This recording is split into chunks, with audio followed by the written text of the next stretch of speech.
ओमॅड करणारे हिंजवडी गावातील एक नोकरदार वर्गाचा मला फोन आला. त्यांनी सांगितलं की माझं वजन जे कधीच कमी होत नव्हतं ते 7 किलो कमी झालं, परंतु मी आता बारीक दिसायला लागलो. मित्रांनो, मी सांगतो की ज्या वेळेला तुमचं वजन कमी होतं त्यावेळेला तुम्हाला मसल पण गेन करायचा असतो.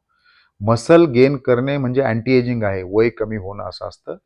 प्रत्येकाला जिम शक्य नसते, परंतु ज्या पारंपरिक व्यायामाच्या पद्धती आहेत त्याच्यामध्ये पुशअप्स काढणं, उठक बैठक काढणं, कापचा व्यायाम करणं, असे जे असतील किंवा घरच्या घरी 1-2 डंबेल घेऊन जर तुम्ही युट्यूबला शोधलं तर अतिशय चांगले भेटतात. परंतु मसल तुम्हाला ग्रो करणं आवश्यक असतं.